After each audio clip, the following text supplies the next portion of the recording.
My study abroad experience is one that I count myself extremely lucky to have been blessed with. Not many 20-year-olds have the money or opportunity to study a subject they love in a different part of the world with an intelligent professor to guide the learning and good friends to grow and make memories with. I'm still a little shocked that I actually did it.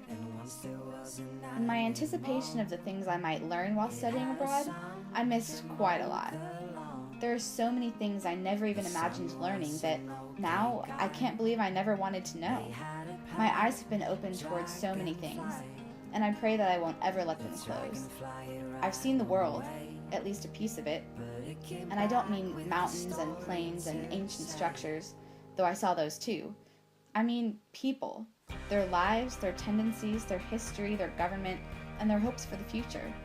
And I can't underestimate how much what I've seen has changed the way I see my own piece of the world. From now on, I'll always fight to look with open eyes at both my piece of the world and all the other pieces too. The opening of my eyes and mind started on our first full day in Germany with the tour of Leipzig. Of all the places we saw, two stood out to me: the Church of St. Nicholas and the Leipzig University. The Church of St. Nicholas was a place of great social and political reform. In the height of the Cold War, people would meet at the church on Mondays to pray for peace between Europe and the US and for the avoidance of a nuclear war.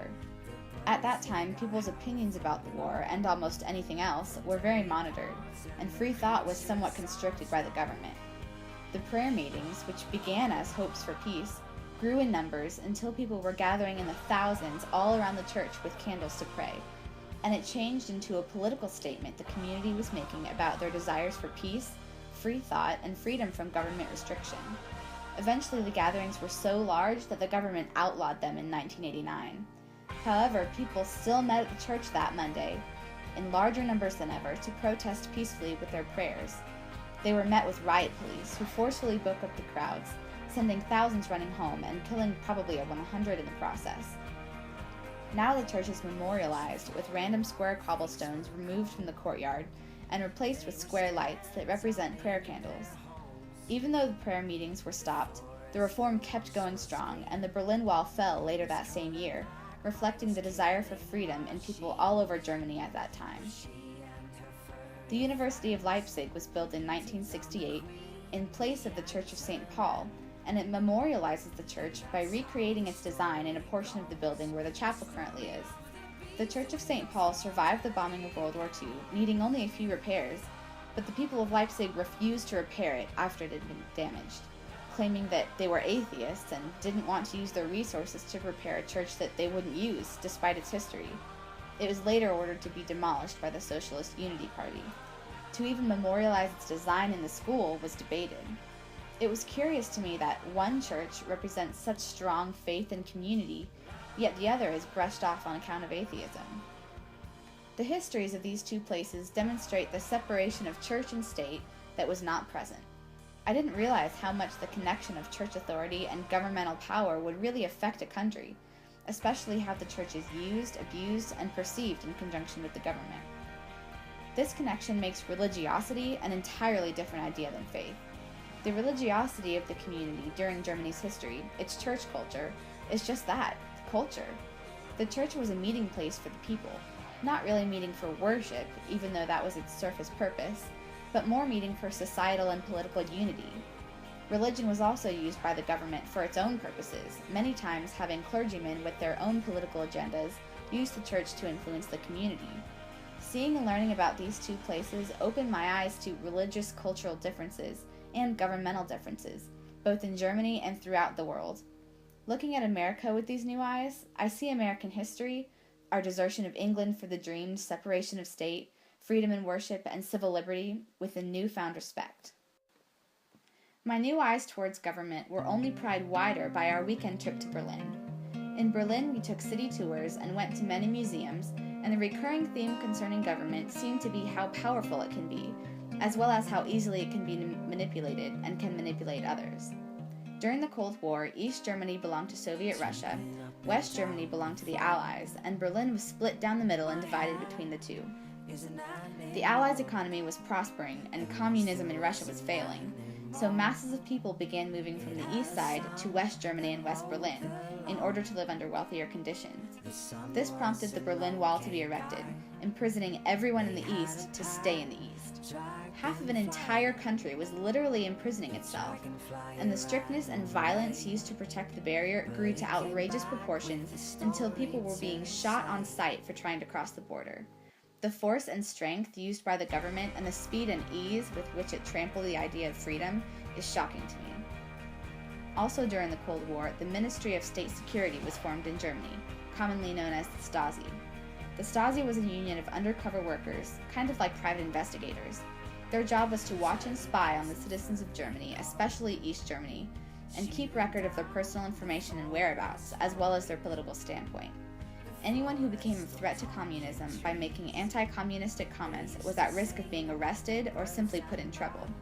By in trouble, I mean that they could lose their job, their place in college, their access to medication, or a host of different things. The Stasi had dirt on everyone, even non-political dirt, like how often a man buys a prostitute or cheats on his wife, and this information was used to blackmail anyone they wanted. This gave them the power to manipulate the entire country.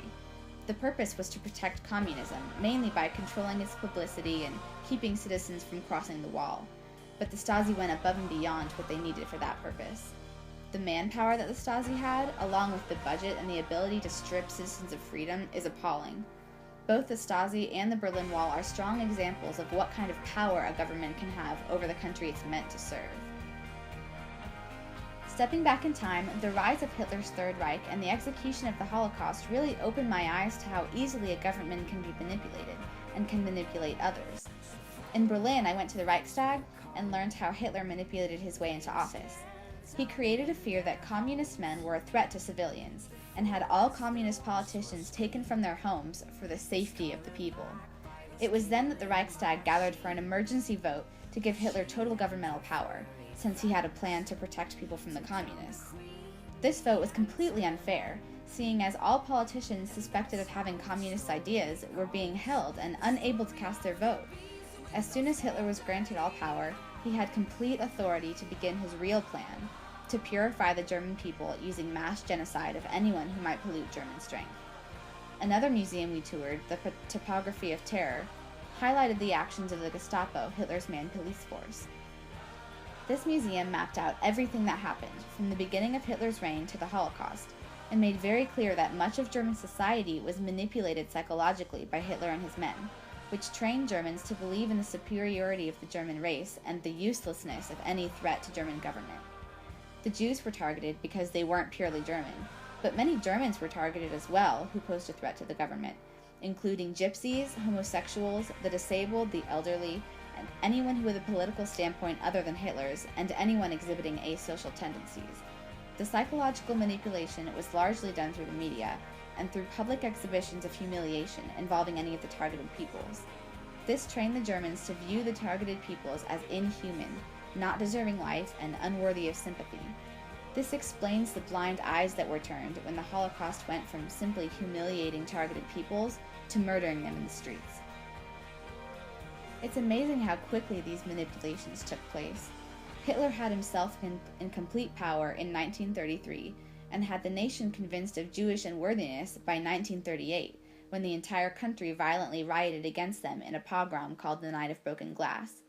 It took 5 years to change the German perception of Jews from wealthy first-class citizens to dirt. After visiting Berlin, I can't look at American government the same. I'm beyond thankful for the freedom, liberty, and equality that I get to enjoy in the US.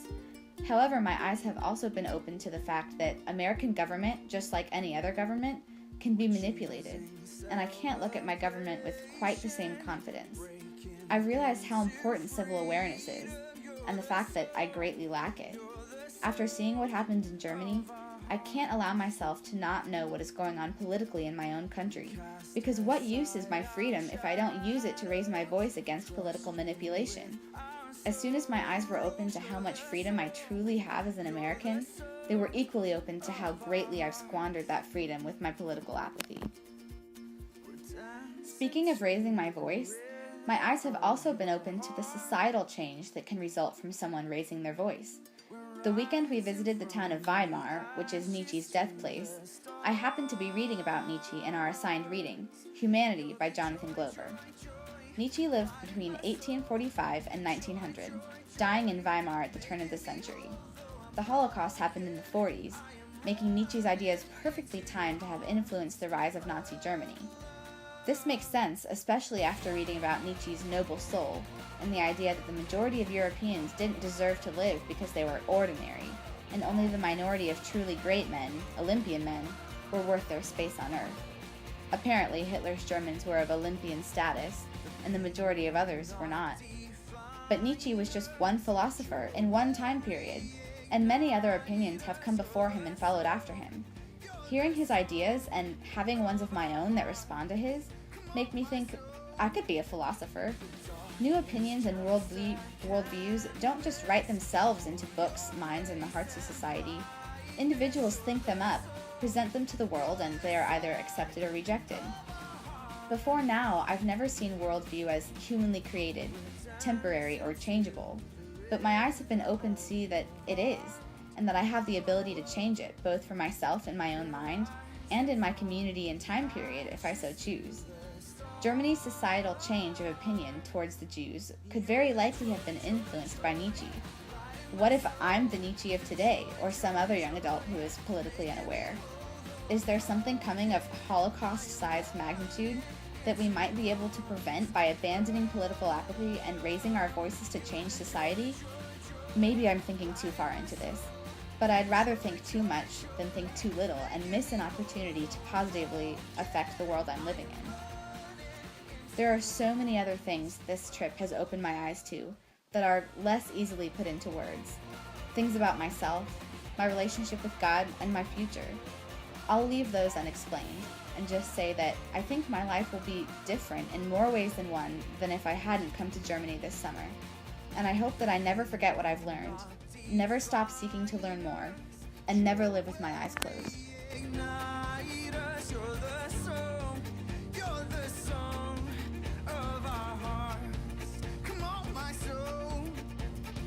Dark is just a canvas for your grace and brightness. You're the song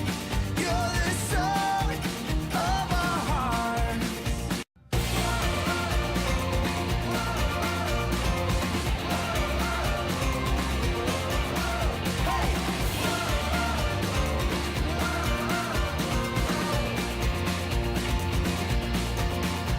The pain will not define us. Joy will reignite us. You're the song of our hearts. Come on, my soul. The dark is just a canvas for your grace and brightness. You're the song of our hearts. You're the joy, the song of my heart, the hope of my soul.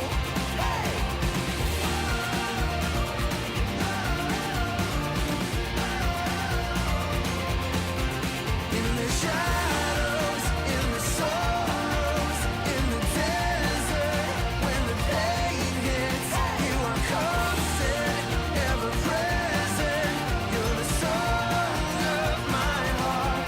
Oh, in the shadows, in the sorrows, in the desert, when the pain hits, you are constant, ever present. You're the song of my heart. You're the joy, joy, joy, light in my soul.